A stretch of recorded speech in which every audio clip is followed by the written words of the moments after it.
We all remember the Titanic. We remember the iceberg, the hubris, and the agonizing hours of waiting while the band played on. We have turned that tragedy into a myth, a warning about arrogance. But history has a cruel way of burying its darkest secrets. 2 years after the world swore never again, another palace of steel set sail, carrying a different kind of promise. They called her the Safe Ship. She was the answer to the Titanic, equipped with more lifeboats, advanced watertight compartments, and commanded by men who followed every rule to the letter. She was a masterpiece of Edwardian confidence, floating on a river that was supposed to be a highway, not a grave. But on a calm, moonless night in water as flat as glass, that confidence became a death sentence. This is not a story about a storm. It is not a story about a villain. It is a story about the terrifying silence of fog and how quickly the civilized world can dissolve into ice and oil. It is the story of the Empress of Ireland, the catastrophe that killed more passengers than the Titanic, only to be erased from our memory by the smoke of the First World War. Tonight, we are going back to that river. We are going to drift through the mist and reconstruct the 16 minutes that destroyed a legacy. So, turn off the lights, settle into your chair, and let's descend into the dark together. There is a silence that belongs only to the water. It is not the absence of sound, but the presence of a weight, a heavy, pressing quiet that sits upon the surface of the deep. If you were to stand on the banks of the St. Lawrence River, looking out into the pitch black of a moonless night, you would feel it. The river is not merely a body of water. It is a vein, a massive muscular artery connecting the heart of the North American continent to the cold, unforgiving expanse of the Atlantic Ocean. It is wide here, so wide that from the center of the channel, the shorelines are nothing but faint, jagged smears of charcoal against a midnight sky. On the night of May 28, 1914, the river was breathing. A cold, damp exhalation rose from the water, the kind of chill that seeps through wool coats and settles into the marrow of the bone. It was late spring, but the St. Lawrence does not care for the calendar.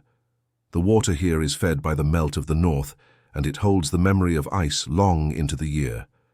Gliding through this darkness was a shape of immense geometry and power.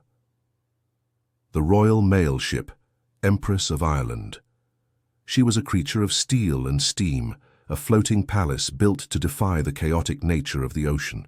To see her then, cutting through the black water, was to see the pinnacle of Edwardian confidence.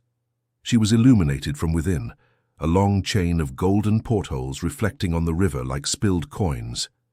Inside, nearly 1,500 souls were settling into the rhythm of the voyage.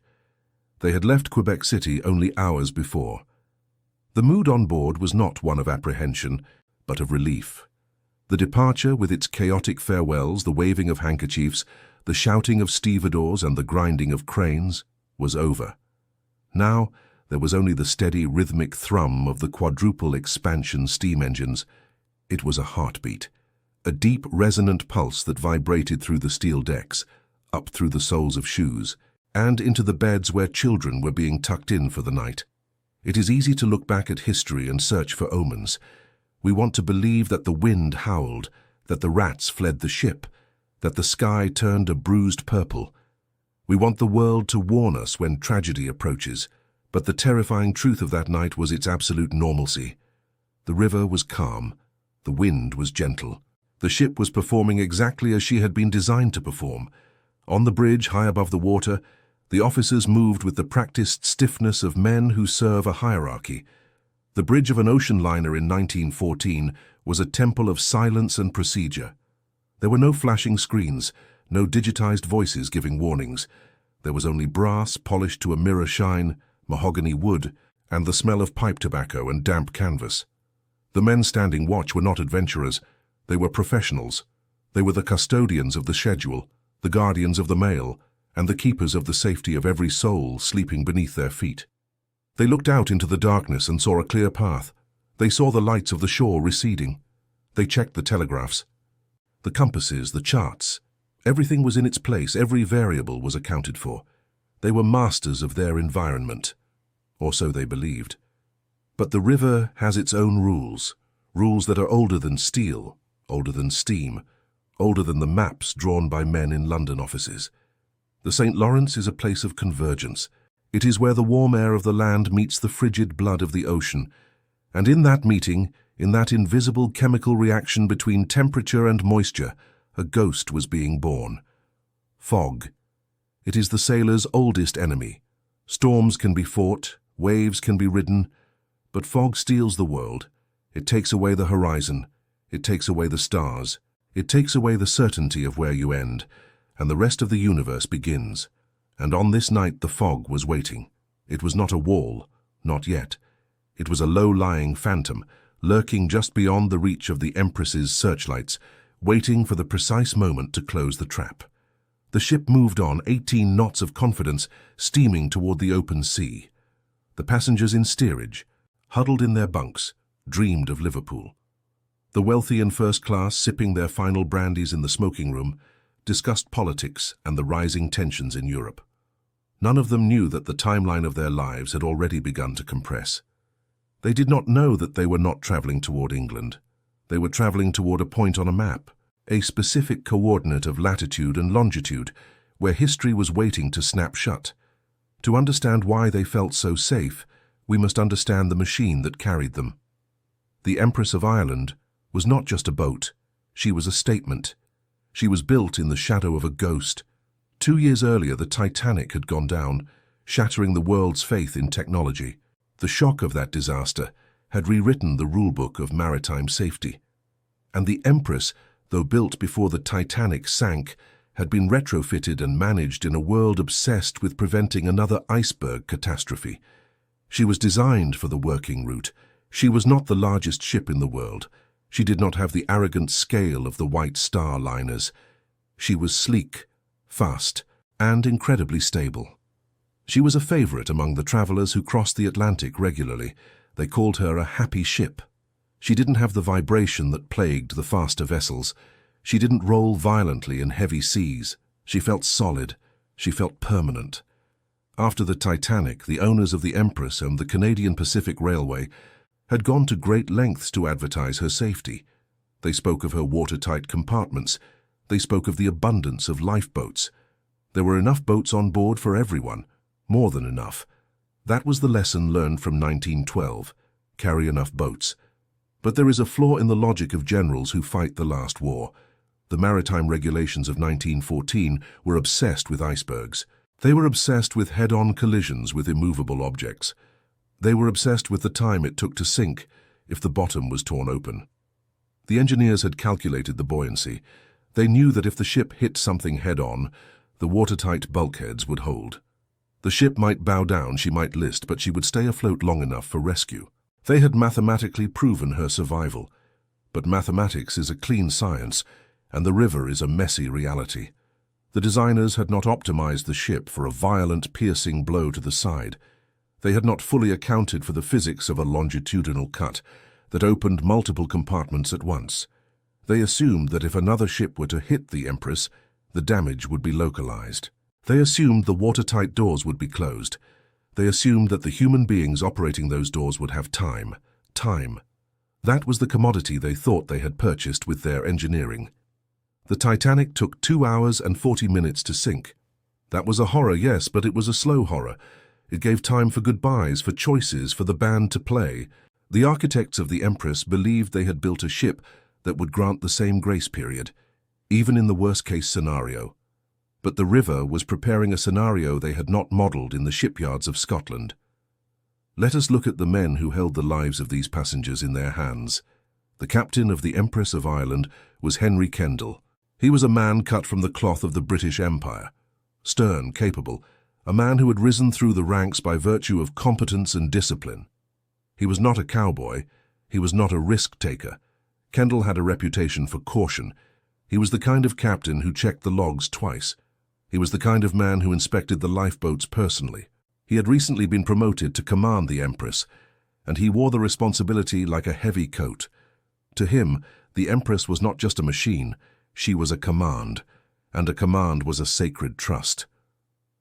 On this night, Kendall was on the bridge. He had not retired to his cabin. The navigation of the St. Lawrence requires vigilance, and Kendall was a vigilant man. He knew the river. He knew its currents, its shoals, and its treachery. He knew that the stretch of water near Pointe-au-Père, Father Point, was a critical juncture. It was here that the river pilot, the local expert who guided the ship out of the treacherous narrows, would disembark. It is a routine operation. The ship slows. The pilot climbs down a rope ladder to a waiting tugboat. A bag of mail might be exchanged. A wave of the hand. And then the pilot boat turns back to shore, and the great ocean liner revs her engines and turns her nose toward the Atlantic. It is a moment of transition. The training wheels are taken off. The captain is now solely in charge. Kendall watched the pilot boat pull away. He ordered the engines to full ahead. The ship began to gather speed, pushing a white wave of foam before her bow. The lights of the shore were fading. The air was crisp. Kendall felt the familiar vibration of the deck plates as the horsepower kicked in. He was exactly where he wanted to be, in command, on schedule, in clear weather. But there is a hubris in experience. When you have done a thing 1,000 times, you begin to believe that the 1,001st time will be the same. You begin to trust the rhythm more than the reality. Kendall had navigated fog before. He had navigated ice. He had navigated storms. He survived them all. And because he had survived, he believed he understood them. He did not know that experience can be a blinder. When we are experts, we stop looking for the impossible because we know it shouldn't happen. We scan the horizon for the likely threats, the expected dangers. We filter out the anomalies until it is too late. At 1:30 in the morning, the lookout in the crow's nest rang the bell. A light. Far off in the distance, barely a pinprick against the black velvet of the night, there was a masthead light. Another ship. She was coming up the river, heading inland toward Quebec. This was not unusual. The St. Lawrence is a highway. Ships pass each other constantly. Freighters carrying coal, liners carrying immigrants, timber ships, grain ships. The traffic is a sign of commerce, of life. Seeing a light on the horizon is not a cause for alarm. It is merely a piece of data to be processed. Kendall raised his binoculars. He saw the masthead lights of the approaching vessel.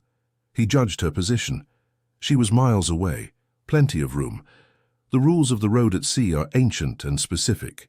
Red to red, green to green. You pass port side to port side, like cars on a road. It is a dance of geometry and light. The approaching ship was the Storstad. She was a Norwegian collier, a coal ship. She was the antithesis of the Empress. Where the Empress was gold and velvet and fine china, the Storstad was iron and dust and grease. She was low in the water, heavy with thousands of tons of coal. She was a working beast, plodding up the river with a dull, relentless purpose. Her captain and her officers were also looking out into the dark. They saw the blazing lights of the Empress. To them, she must have looked like a floating city, a constellation of electricity moving across the water. They, too, felt confident. They saw the liner. They saw her course. They knew the rules. For a few minutes, everything was perfect. 2 ships, 2 crews, 2 captains, all operating under the same laws of physics and the same maritime regulations. They were miles apart, closing the distance at a combined speed of perhaps 25 or 30 miles per hour. In the vastness of the river, they should have passed each other with a mile of black water between them. A wave, a whistle, and then nothing but the wake rocking the other vessel. But then the river exhaled again. From the banks rolling out with terrifying speed came the fog. It didn't drift. It rushed. It was a low, dense bank of white vapor that seemed to materialize out of the water itself. One moment, the lights of the Storstad were clear and sharp. The next, they were fuzzy halos. And then, they were gone. The Empress was wrapped in a blindfold. On the bridge, the mood shifted instantly. The casual confidence evaporated, replaced by a tense, hyper-aware focus. Kendall reacted immediately. He was a prudent man. He did exactly what the rulebook said to do. He ordered the engines to full astern. He wanted to take the way off his ship, to kill her momentum. He blew the whistle. 3 short blasts. In the language of the sea, 3 blasts means, "I am operating my engines full speed astern." He was telling the invisible ship in the dark, "I am stopping. I am waiting for you to pass." Then he ordered the engines stopped. He blew the whistle again. 2 long blasts. This signal means, "I am stopped in the water. I have no way upon me." He was declaring his position. He was declaring his stillness. He was freezing his massive ship in place, like a statue in the mist waiting for the coal ship to creep past him safely. He listened. He strained his ears against the silence of the fog. He heard a whistle in return, one long blast from the darkness. One long blast means, I am underway. The Storstad was still moving. This is the moment where the tragedy moves from geography to psychology. We have to understand what was happening in the minds of these men. They were now navigating by sound alone. And the St. Lawrence River is a notorious liar when it comes to sound. River pilots have known this for centuries. The banks of the river, the temperature of the water, the density of the fog layers, they all warp acoustic waves. A whistle can sound like it is coming from the left when it is actually coming from the right. It can sound miles away when it is actually just off the bow. It can sound close when it is far. There are zones of silence on the river, pockets of air where sound simply vanishes, absorbed by the moisture. You can blow a steam whistle loud enough to deafen a man, and a ship half a mile away might hear nothing but the lap of the water. Kendall stood on the wing of the bridge, peering into the grey void. He had done everything right. He had stopped his ship. He had signaled his intentions. He had identified the other ship before the fog fell. He knew, or he thought he knew, exactly where the Storstad was. He believed she was off his starboard bow, passing safely to his right. But on the bridge of the Storstad, the picture was different. The Norwegian officers had seen the green starboard light of the Empress just before the fog swallowed her. They believed the Empress was crossing their path. They believed they were supposed to hold their course. When the fog descended, they slowed down, yes, but they did not stop. A fully loaded coal ship carries immense momentum. It does not stop on a dime. It drifts. It slides through the water with the inertia of a mountain. The Storstad's captain, Thomas Anderson, had been resting. He rushed to the bridge when the fog thickened. He asked his officers, "Where is the ship?" They pointed into the mist. She was there. We saw her green light. Anderson peered into the gloom. He was anxious. He slowed the engines further, but the Storstad was still moving. The current of the river was grabbing her hull, twisting her slightly. The physics of the water were acting on the heavy iron keel. So here we have the setup. Two ships blinded. Both captains believe they are acting prudently. Both believe they know where the other is. Both are listening to whistles that are being distorted by the cold, damp air. Kendall on the Empress is stationary. He is waiting. He is checking his watch. He is looking at the water over the side, looking for foam, verifying that his ship is dead in the water. He feels safe. He has turned his vessel into an island. Anderson on the Storstad is creeping forward. He is worried that the current is pushing him sideways. He orders a slight course correction to the starboard, to the right, to ensure he gives the other ship plenty of room. But this correction is the fatal error. Because of the fog, because of the earlier angles, because of the optical illusion of lights vanishing in mist, Anderson has misjudged the position of the Empress spar. When he turns his wheel to the right, he is not turning away from the liner. He is turning directly toward her. The Storstad becomes a spear. Her bow is reinforced for ice. It is a chisel of steel, sharp and heavy. And now, driven by thousands of tons of coal and the slow, relentless push of the screw, that chisel is aiming for the soft underbelly of the Empress. The passengers below decks felt nothing yet. The vibration of the engines had stopped, which might have woken a few light sleepers. The silence of a stopped ship is different from the silence of a house. It is a heavy silence. The ventilation fans hum. The water slaps against the hull, but the rhythmic heartbeat is gone. Some passengers rolled over in their bunks. Parents checked on children. A steward might have paused in the corridor, a tray of polished silver in his hand, wondering why they had stopped. But there was no alarm, no bells, just the fog pressing against the portholes, turning the glass into opaque, milky eyes. On the bridge, the tension was stretching thin. Minutes passed. In a situation like this, a minute is an eternity. Kendall was waiting for the sound of the Storstad passing a beam. He expected to hear the wash of her wake, maybe a shout from her deck. He looked out to the starboard side. The fog was swirling, thick and grey. It moved in ribbons. tormented by the slight breeze. And then the illusion of control shattered. It didn't happen with a sound, it happened with a shape.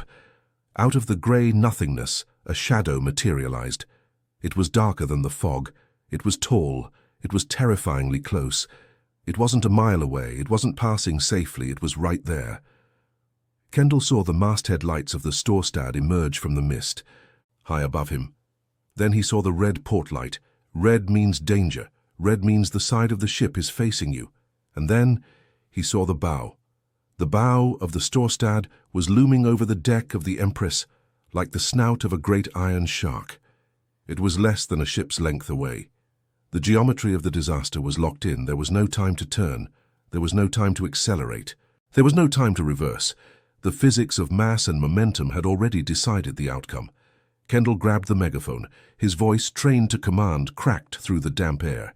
He screamed at the other ship, "Go full speed astern! Full speed astern!" He was shouting at a building that was about to fall on him. He grabbed the telegraph on his own bridge. He rang for full speed ahead, hoping against hope that he could swing the Empress around, that he could make the blow a glancing scrape, rather than a direct hit. The engines roared to life. The massive propellers began to churn the water. The ship shuddered as she tried to leap forward. But steel is heavy and water is resistant. The Empress began to move, but not fast enough. On the Storstad, the crew saw the white superstructure of the liner appear like a ghost wall in front of them. They shouted. They spun the wheel. They reversed the engines. The water boiled at the stern of the collier as the screw tried to drag the ship backward. But momentum is a law that cannot be broken. The Storstad kept coming. It was a slow-motion nightmare. The gap closed. 10 yards, 5 yards. The silence of the fog was about to be broken by the scream of metal. The bow of the Storstad did not just hit the Empress. It didn't bounce off. It didn't scrape. It entered. The collier struck the liner amidships, right between the two funnels. It was a perfect perpendicular strike.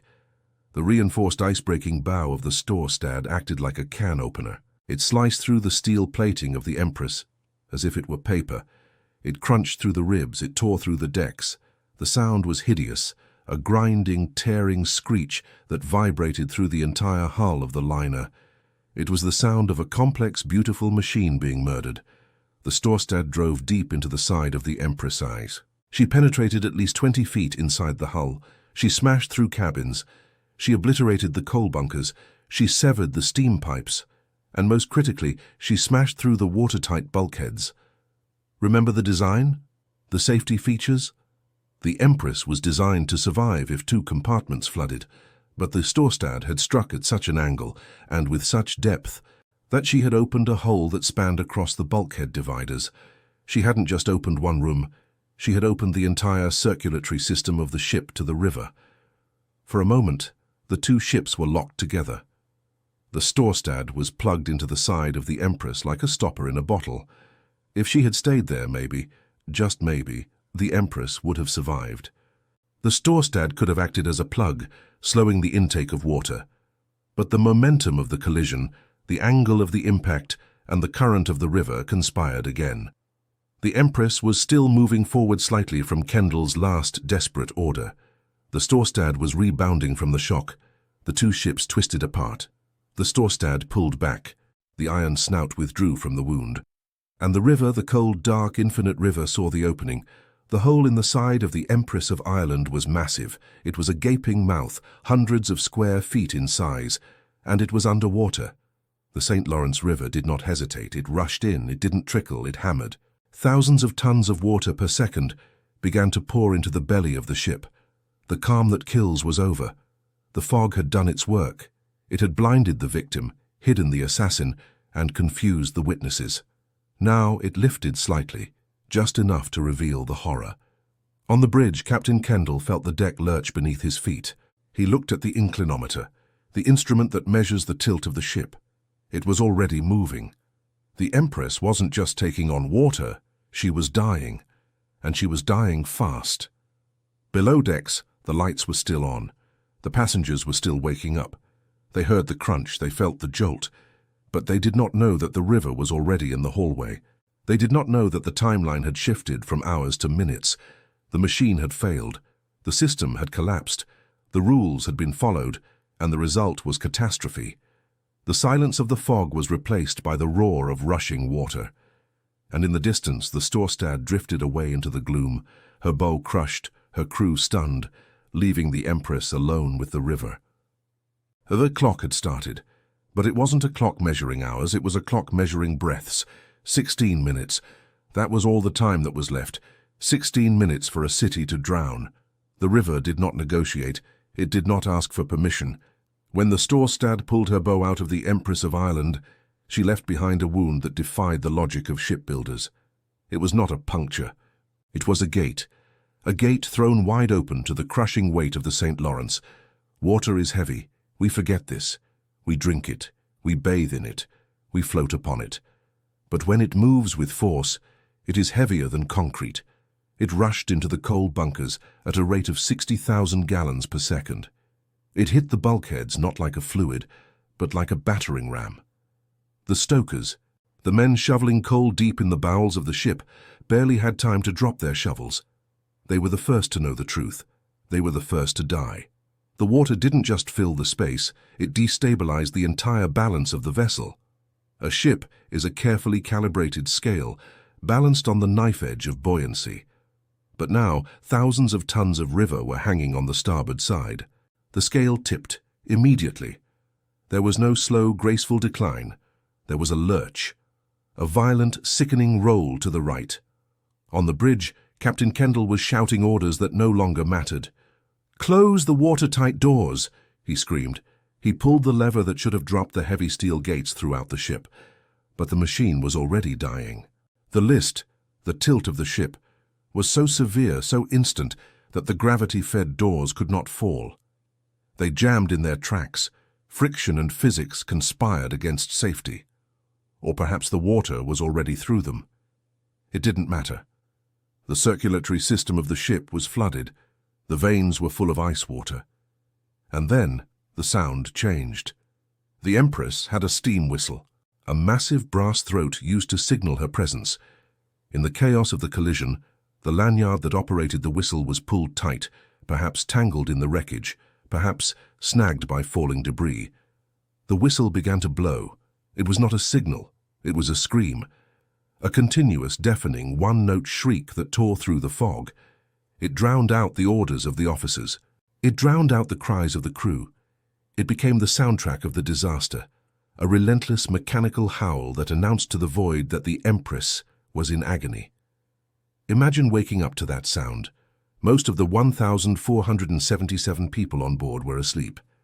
They were in the deep, trusting sleep of travelers who believe they have arrived at the safe part of the journey. They were in their nightclothes. When the collision happened, it wasn't an explosion. For many, it was just a thud, a jar, like a train coupling too hard. Some didn't even wake up.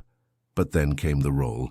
If you have ever been in a house and suddenly the floor becomes a wall, you know the disorientation that seizes the brain. You cannot stand. Furniture slides. Suitcases tumble from racks. The world rotates 90 degrees. Inside the cabins of the Empress, the laws of domestic life collapsed. Beds slid across rooms and smashed against the doors, trapping passengers inside. Wardrobes toppled over, pinning people in the dark. And it was dark. The lights flickered. The dynamos, the electrical generators down in the engine room, were fighting a losing battle against the rising water. The engineers, brave men who knew exactly what was coming, stayed at their posts. They tried to keep the power on. They tried to keep the pumps running. But you cannot pump the ocean 3 minutes after the collision. The lights died. Total, absolute blackness. Now, imagine the terror. You are in a narrow corridor. The floor is tilted at a 20-degree angle and rising. You are in your pajamas. You are holding the hand of your child. The air is filled with the shrieking of the steam whistle and the groaning of twisting steel. And you cannot see your own hand in front of your face. This is where the civilized nature of the disaster evaporated. On the Titanic Sea, there were hours of light. There was a band. There was a sense of order, however fragile. On the Empress, there was only the sudden, violent return to the primitive. People clawed their way up staircases that were becoming cliffs. The main staircase of the Empress was a grand, sweeping thing designed for grand entrances. Now it was a treacherous mountain face. Passengers formed human chains, pulling each other up by the wrists, slipping on polished wood that was slick with water. Because the water was rising inside the ship. It wasn't just coming from the hole in the side, it was coming up through the floorboards, bursting through ventilators, cascading down the elevator shafts. It was hunting them. The ship was rolling over so fast that the port side, the left side, was lifting high into the air. The starboard side, the right side, was sinking beneath the surface. This destroyed the lifeboat plan. The maritime regulations said there were enough boats, but regulations assume a level deck. They assume a ship that behaves like a ship. The Empress was behaving like a dying animal rolling onto its flank. The crew raced to the boat deck. They were disciplined men, but they were fighting geometry. On the port side, the boat swung inboard, crashing against the superstructure. They couldn't be swung out, they were useless. Heavy, wooden, useless shells. On the starboard side, the boat swung out too far. They were dangling feet above the water, which was rising to meet them. They managed to launch a few, but it was chaos. The list was so steep that walking on the deck was impossible. You had to crawl.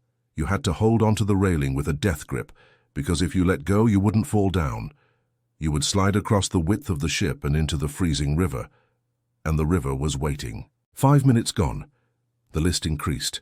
The portholes on the lower decks, which had been left open by passengers wanting fresh air, were now underwater. They acted as secondary drains, sucking the river in even faster. The ship was drinking from 1,000 mouths. Captain Kendall was on the bridge, clinging to the rail. The bridge wing was dipping toward the water. He was still trying. He was shouting into the megaphone, trying to direct the few boats that had launched. "Pick up the people, come back for the people." But the physics of the Sank were accelerating. Deep inside the ship, in the steerage sections, the tragedy was absolute. The third-class passengers were berthing in the lower decks. The labyrinth of corridors there was complex even in daylight. In the dark, tilted, and flooding, it was a tomb. Many never made it to the stairs. The water rushed into their cabins before they could open the doors. Entire families perished in the dark, huddled together on bunks that were rapidly becoming ceilings. There was no time for heroism down there. There was only the rush of cold water and the end of air. Those who did escape the interior burst out onto the boat deck, gasping, only to find a world that had turned sideways. The ship was now listing at nearly 60 degrees. The funnels, the massive yellow chimneys, were leaning dangerously toward the water. This is the moment where the machine stops being a vessel and becomes a hazard. The heavy equipment on the deck, cranes, cargo winches, ventilators, benches, began to break loose. These objects, tons of iron and wood, became avalanches. They slid down the sloping deck, crushing anything in their path. And then the people began to slide. It is a horrific image to conjure, but we must see it. As the ship rolled, the deck became a slide. Passengers who lost their grip slid down the wooden planks, tumbling helpless, until they hit the railing or the water. 10 minutes gone. The water reached the bridge. Captain Kendall didn't leave his ship. The ship left him. The rising river simply walked up the deck and washed him off. He was thrown into the dark water, struggling against the suction. The Empress was now lying on her side. She was no longer a ship. She was a wall of steel floating on the water. Hundreds of passengers were now scrambling onto the hull. They were standing on the side of the ship, on the metal plates that were usually underwater. It was a surreal nightmare landscape, a steel island in the fog, covered in barnacles and terrified people. But the island was sinking. The fires in the boilers were not yet out. As the water rushed into the boiler rooms, it hit the furnaces. But there was no massive explosion that tore the ship apart. The Empress died relatively quietly. There were rumbles, there were hisses as steam escaped. But mostly there was the groan of the structure failing under the stress. The funnels hit the water. These giant cylinders, 30 feet across, crashed down. One of them struck a lifeboat that had just launched, crushing it instantly. The soot and ash from the chimneys turned the water into a black, choking sludge. 12 minutes gone. Now came the true enemy, the cold. The St. Lawrence in May is not water, it is liquid ice. The temperature was barely above freezing. When a human body hits water that cold, the reaction is involuntary. It is called the gaspless response. You inhale sharply.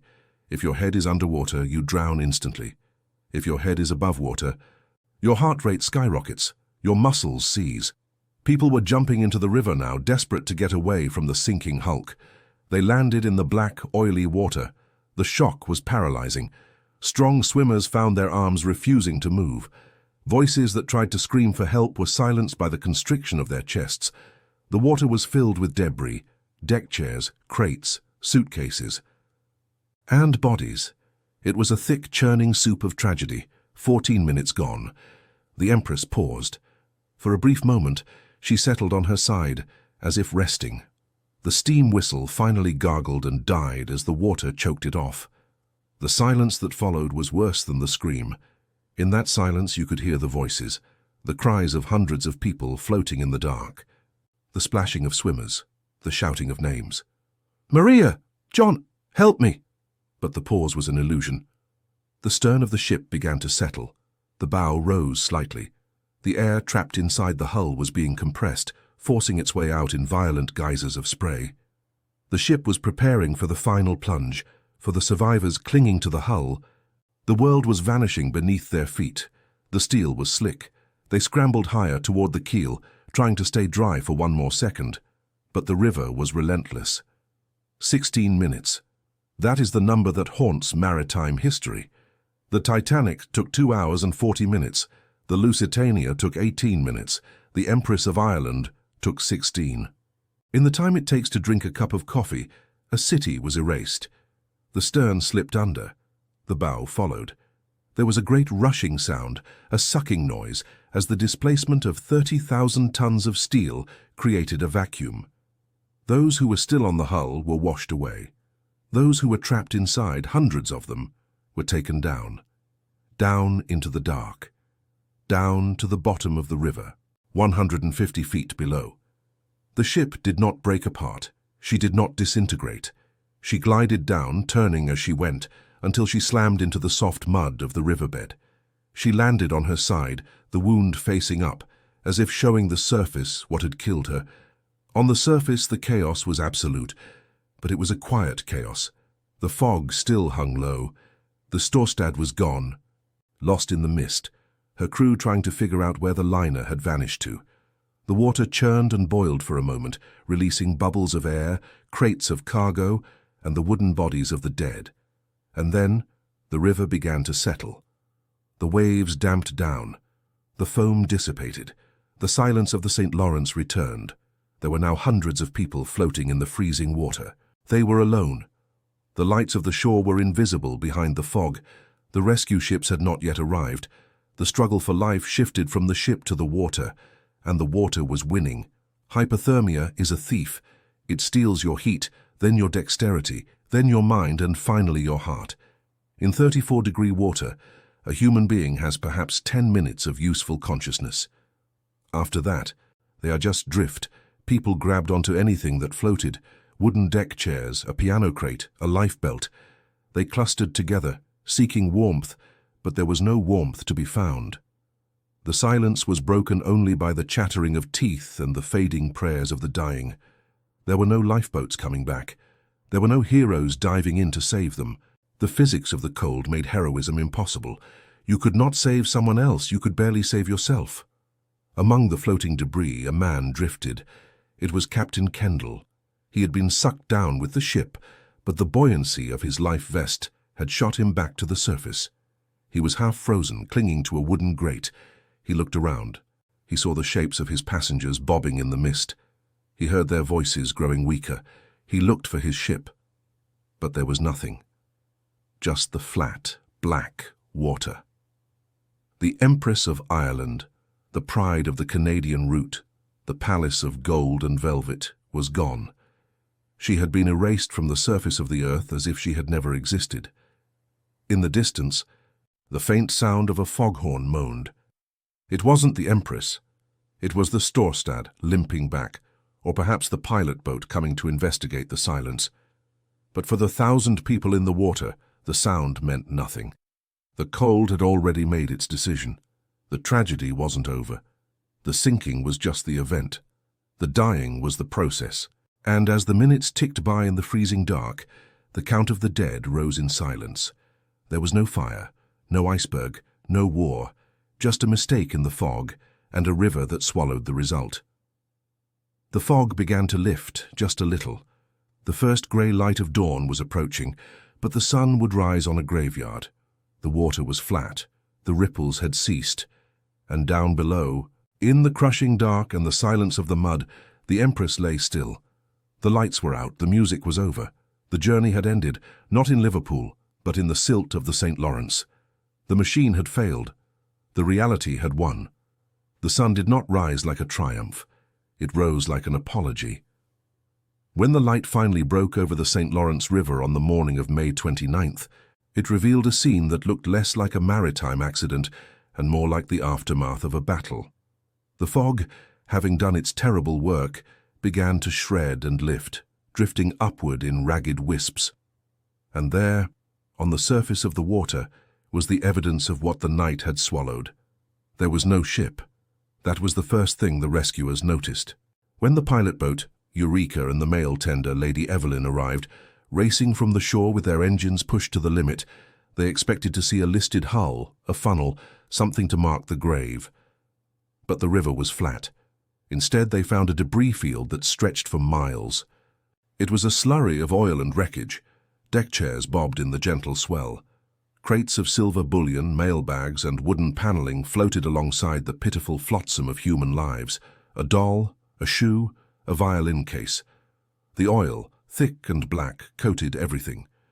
It smoothed out the ripples of the water, creating a slick, suffocating blanket that smelled of coal and grease. And in that oil, the survivors waited. They were not cheering for rescue. They were too cold for that. The hypothermia had stripped them of their voices. They were huddled in the few lifeboats that had launched, or clinging to the collapsible rafts that had floated free. They were statues of misery, coated in the black sludge of the ship's blood. Their eyes were wide, shocked, staring at the empty space where the Empress had been just minutes before. The crews of the rescue ships worked in a grim silence. They pulled people from the water, their hands slipping on the oily skin of the victims. They hauled bodies over the gunwales, men, women, children, stacking them on the decks like cordwood because there was nowhere else to put them. There is a particular horror in the juxtaposition of the mundane and the catastrophic. Among the dead were people dressed in their best traveling clothes, heavy wool suits and long dresses, now waterlogged anchors dragging them down. Others were in nightgowns, barefoot, vulnerable. The class distinctions of the ship, first, second, third, were erased by the oil. A wealthy banker looked exactly like a stoker from the boiler room. The river had democratized them all. Of the 477 people who had sailed from Quebec, only 465 were pulled from the water alive, and many of those would die in the coming hours, their bodies unable to recover from the insult of the freezing river. The Storstador, the instrument of this destruction, was still there. She was floating nearby, her bow crumpled and twisted, looking like a beast with a broken jaw. Her crew, the very men who had driven the spear into the Empress, were now launching their own boats, desperate to save the people they had just sunk. It was a bitter irony. The Norwegians pulled survivors from the water, wrapping them in their own jackets, offering them coffee from the galley. There was no animosity in the water, only a shared, desperate humanity. The blame would come later. For now, there was only the cold. As the rescue ships turned back toward the shore, carrying their cargo of the living and the dead, the magnitude of the loss began to settle. The town of Rimouski, a quiet community on the south shore, became a makeshift morgue. The devastating logistics of mass death took over. Warehouses and sheds were cleared. Rows of bodies were laid out on the wooden floors. It is here that we see the true cost of the 16 minutes. It wasn't just a number. It was the Salvation Army Band, 39 members strong, who had played on the deck as the ship departed. They were almost entirely wiped out. Their instruments were at the bottom of the river. Their uniforms were soaked in oil. It was entire families, migrating from Canada to England or back again, extinguished down to the last child. The silence of the river was replaced by the weeping of the survivors. But even that was hushed. The shock was too profound for screaming. People walked through the streets of Rimouski wrapped in blankets, searching the faces of the dead, looking for a husband, a wife, a daughter. The question, "Have you seen?" hung in the air like smoke. But as the bodies were counted, the world began to ask a different question. Not who, but why. How could a ship equipped with the latest wireless technology, commanded by a veteran captain, and sailing in a river that was mapped and regulated, simply vanish? How could two ships aware of each other collide in an age of reason? The machinery of justice moves slower than the machinery of disaster, but it is just as relentless. Within weeks, a court of inquiry was convened. The location was not a courtroom but a high school gymnasium in Quebec, transformed into a tribunal. The man chosen to preside over this inquiry was Lord Mersey. He was a legendary figure in maritime law, a man with a sharp, hawk-like face and a mind that tolerated no ambiguity. He was the man who had presided over the Titanic inquiry 2 years earlier. He was the grim auditor of the Edwardian era's failures. When Lord Mersey sat down at the bench, the ghosts of the Titanic were in the room with him. He had seen this before. The hubris, the ice, the speed. But this was different. There was no iceberg to blame here, there was no act of God. There were only two men. Captain Henry Kendall of the Empress of Ireland, Captain Thomas Anderson of the Storstad. They sat on opposite sides of the room. Kendall, a survivor, looked haunted. He had been pulled from the water, his career in ruins, his ship a tomb. Anderson, whose ship had survived but whose reputation was being keelhauled, looked defiant. The inquiry became a duel. It was a battle of narratives, fought with compass bearings and logbooks. Kendall took the stand first. His voice was steady, but tight, with suppressed emotion. He told his story, the story we heard in the dark. He had stopped his ship. He had reversed his engines. He was dead in the water. He was the victim of a reckless Norwegian who had blundered through the fog at speed. "I blew 2 long blasts," Kendall insisted. "I told him I was stopped. He turned into me." Then came the crew of the Storstad. Their story was a mirror image distorted by the fog. They claimed the Empress was moving. They claimed she had cut across their bow. They claimed that they had slowed down, that they had tried to steer away, but the liner had thrown herself in front of them.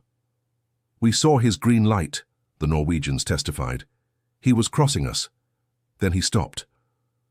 The tragedy of the inquiry was that both sides were telling the truth as they perceived it. In the featureless void of a fog bank, the human mind plays tricks. It is called relative motion illusion. If you are on a moving ship in the fog, and you see another light, you cannot tell if you are moving toward it, or if it is moving toward you. You cannot feel your own speed. The vibration of the engines might be there, but without a horizon, without a fixed point, the brain floats. Experts were brought in. They analyzed the angle of impact. They looked at the crumpled steel of the Storstad's bow. The metal was bent to the side, proving that one of the ships was moving fast at the moment of collision. But which one? The lawyers argued over the rules of the road.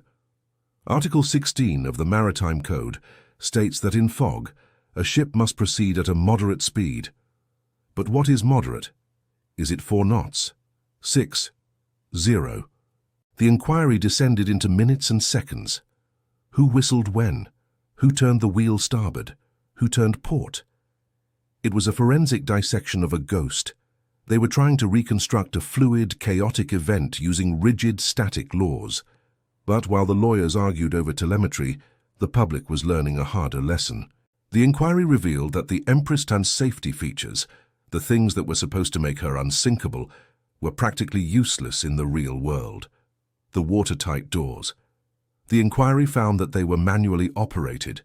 They required men to turn cranks or pull levers. In the chaos of the collision, with the water rushing in and the ship tilting, the crews simply couldn't get to them. Or if they did, the list was too severe to close them. The portholes. It was revealed that hundreds of portholes on the lower decks had been left open. It was a humid night. Passengers wanted air. When the ship rolled, those open windows became intake valves. The river didn't just have to breach the hull, it was invited in. And then the most damning comparison of all, the Titanic. The Titanic had stayed afloat for nearly 3 hours. She had settled evenly. Her light stayed on. She gave her passengers the mercy of time. The Empress had rolled over and died in 16 minutes. Why? The answer lay in the design. The Empress had longitudinal bulkheads. These are walls that run the length of the ship from bow to stern down the center. They were intended to separate the coal bunkers and engine rooms to contain fire or water. But when the Storstad punctured the starboard side, the water flooded only the starboard compartments. The longitudinal bulkhead acted as a dam, keeping the water on the right side of the ship. This meant the left side remained buoyant. The result was catastrophic asymmetry. The ship didn't sink. She capsized. The weight on the right pulled her over instantly. If the water had been allowed to flow across the entire width of the ship, she would have sat lower in the water. But she might have stayed upright. She might have given them an hour. She might have given them the lifeboats. The safety feature was the killer. The logic of the engineers had been sound on paper, but fatal in practice. They had designed a ship that could not tolerate a side impact. Lord Mersey listened to it all. He watched the diagrams. He heard the sobbing of the widows in the gallery. And in the end, he had to assign blame. The verdict, when it came, was heavy. The Storstad was found to be primarily at fault. Anderson was criticized for altering his course in the fog. The court ruled that if he had stayed his hand, if he had trusted the previous bearing, they would have passed clear. But Kendall did not escape unscathed. The court noted that he had stopped his ship in a shipping lane. He had created a static hazard in a dynamic environment. It was a legal resolution, but it felt empty. The blame was assigned, but the dead remained dead. The Storstad was seized and sold to pay for damages. Captain Kendall, a man of the Empire, quietly faded into the background, carrying the weight of 1,000 souls on his conscience. He would go on to serve in the Great War, surviving torpedoes and battles, but he never truly left the bridge of the Empress. And then something strange happened. Something that explains why you may have never heard this story. History turned the page. The inquiry closed in late June 1914. The headlines were screaming about the collision, about the inquiry, about the bodies. But on June 28, 1914, exactly 1 month after the sinking, a Serbian nationalist named Gavrilo Princip stepped onto the running board of a car in Sarajevo and fired 2 shots. Archduke Franz Ferdinand was dead. The world convulsed. The intricate web of alliances that held Europe together snapped. Austria declared war, Russia mobilized, Germany marched, England answered. Within weeks, the newspapers that had been dedicated to the Empress of Ireland were filled with maps of the Western Front. The names of the drowned were replaced by the names of the battles: Mons, the Marne, Ypres. The Empress of Ireland was not just a tragedy, she was an inconvenient tragedy. She was a disaster from the old world, the world of peace and travel and luxury. The new world was a world of trenches and gas and machine guns. 1,000 dead in a river seemed horrific in May. By September, 1,000 men were dying in an hour in the mud of France. The wreck was forgotten. There was no time to mourn. The salvage operations were halted.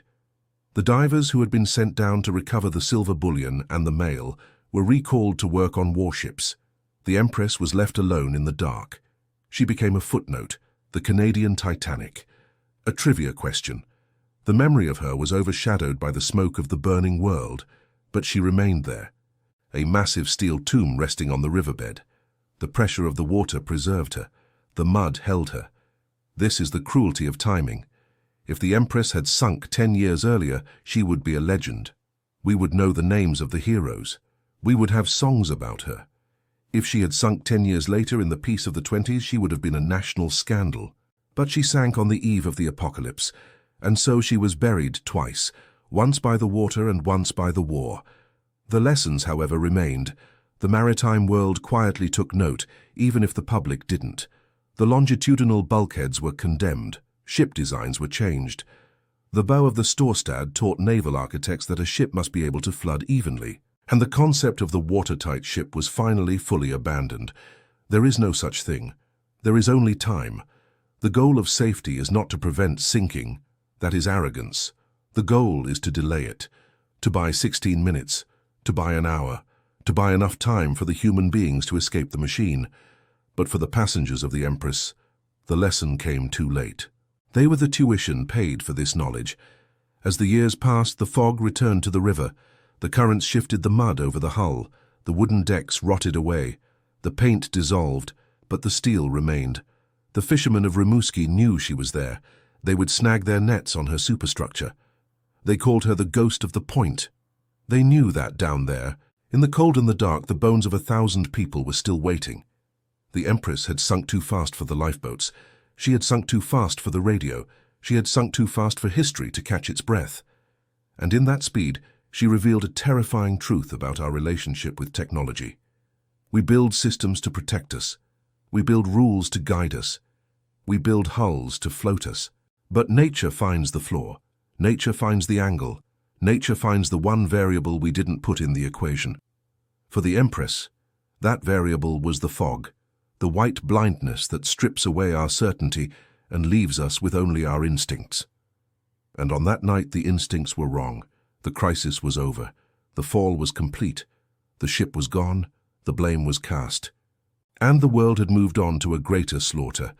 But echoes have a way of lasting longer than the sound itself. Down in the deep, the Empress was changing. She was no longer a ship. She was becoming a place, a destination, and the fog never really left. The water remembers what we forget. For decades, the Empress of Ireland lay in the dark, 150 feet down. The river continued its work, burying the steel in silt, wrapping the wound in a blanket of mud. Unlike the Titanic, which rests in the crushing abyss of the deep Atlantic, the Empress is tantalizingly close. She is just below the reach of the light. In the years that followed the Great War, she became a lure. She sits in a treacherous stretch of the river.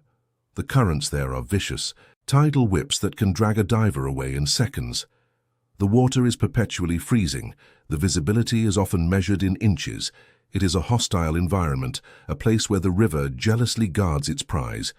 Yet, men went down. In the early days, they were hard-hat divers in heavy canvas suits, walking on the hull like astronauts on a dead planet. They described a scene of eerie preservation. Because of the fresh water, the wood did not decay as fast as it does in the ocean. The lack of oxygen in the mud slowed the rust. They found a ship that looked as if it had simply fallen asleep on its side. Inside the cabins, suitcases were still packed. In the dining saloon, the tables were still bolted to the floor, though the floor was now a wall. They found bones. Thousands of bones. The remains of the trapped mingling with the sediment. But the wreck of the Empress is not just a tomb, it is a text. It is a document waiting to be read. And when modern experts began to look at the disaster, not with the eyes of lawyers, but with the tools of science, the story changed again. They returned to the sound.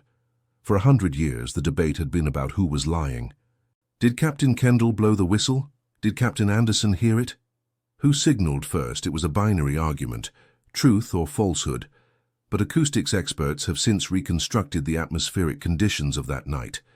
They fed the temperature of the water, the temperature of the air, and the density of the fog into computers. They modeled the sound waves of a steam whistle.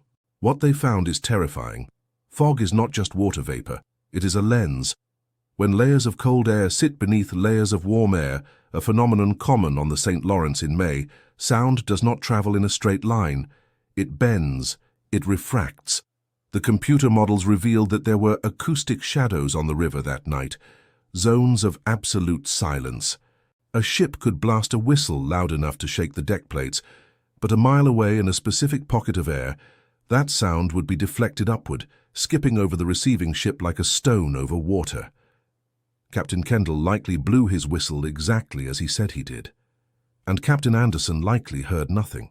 Or worse, he heard a distorted echo, a sound that seemed to come from miles away when the source was right in front of him. The tragedy was not born of malice. It was not born of incompetence. It was born of physics.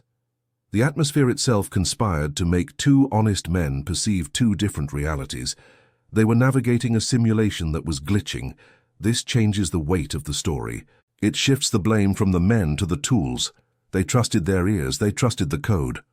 One blast means X, two blasts means Y. They believed that the signal was the truth.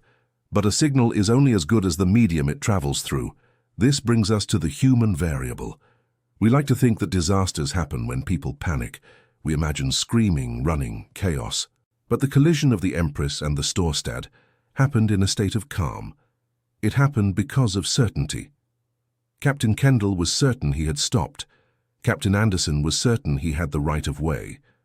Their confidence was the danger. Psychologists call this confirmation bias or normalization of deviance. When we are in a high-stress environment, our brains seek patterns. We filter out information that contradicts our mental model. Kendall didn't see the Storstad turning. He saw what he expected to see, a ship passing safely. By the time the visual reality broke through the mental model, the bow was already in the side. The Empress is a case study in the failure of systems. The system said, use the whistle. The system said, close the doors. The system said, launch the boats. But the system didn't account for the chaotic variables of the real world. It didn't account for the list. It didn't account for the silence of the fog. It didn't account for the speed of the water. This is a lesson that echoes far beyond 1914. Look at the world today. We no longer navigate by steam whistle. We navigate by radar, by GPS, by transponder. We stare at screens. We trust the green line on the display. But every modern sailor, every pilot, every driver of a semi-autonomous car knows the feeling. The screen says one thing. Your gut says another. The machine says the path is clear. The eyes see a shadow. Which do you trust? We have replaced the fog with data, but data can be just as blinding as mist. We have seen plane crashes where the pilots fought the autopilot all the way to the ground because the computer thought it was flying, while the humans knew they were falling. We have seen ships collide in the open ocean because everyone was watching the radar and no one was looking out the window. The Empress of Ireland warns us that technology does not eliminate risk. It only changes the nature of the blind spot. The more we rely on the system to save us, the more vulnerable we become when the system encounters something it wasn't programmed to understand. The river today is still busy. Enormous container ships, far larger than the Kuk Storstad, plow through the water at 20 knots. Cruise ships, taller and more top-heavy than the Empress, carry thousands of tourists past the site of the wreck. They have better hulls, they have better radars, they have satellite phones. But the fog still comes. If you go to Pointe-au-Père today, there is a lighthouse. It stands as a concrete sentinel, watching over the empty water. The air is often damp. The mist still rolls in with that sudden, terrifying speed, erasing the horizon in minutes. And if you listen, really listen, you can hear the modern foghorns. They are electronic now, deep bass vibrations that you feel in your chest. They are sounding the same warnings. I am here. I am moving. Keep away. The language hasn't changed. The danger hasn't changed. Only the ghosts have changed. The wreck of the Empress is now a protected site. It is a grave. Divers are restricted. The looting has stopped. The silt is slowly covering the rest of her. One day she will be gone completely, swallowed by the geological process of the riverbed. But the 16 minutes she spent dying should never be buried. 16 minutes. It is a terrifyingly short amount of time. It is the time it takes to read a chapter of a book. It is the time it takes to drive to the grocery store. In that span, a micro-society of rich and poor, of immigrants and officers, of bandsmen and stokers, was tested. They found that their titles meant nothing. Their money meant nothing. The only currency that mattered was luck and heat and the ability to hold one's breath. The story of the Empress of Ireland is not a story of a great battle against nature. It is not a story of hubris, like the Titanic saw, where men challenged God. It is a story of fragility. It is a reminder of how thin the wall is between our civilized, scheduled, illuminated lives and the absolute chaos of the elements. We build our ships of steel. We write our rules in law books. We insure our cargoes. We tell ourselves that we are safe, but all it takes is a shift in the temperature, a bank of fog, a misunderstood sound, a turn of the wheel to the right instead of the left, and the illusion collapses. The Empress sits there in the dark, reminding us that we are not the masters of the water. We are just guests, and guests can be asked to leave at any moment. This was not a tragedy of villains. It was a tragedy of good men doing their jobs, following the rules, and sailing straight into a nightmare. That is the final verdict of the fog. You can do everything right. You can follow every procedure. You can be cautious and skilled and brave, and the river can still take you.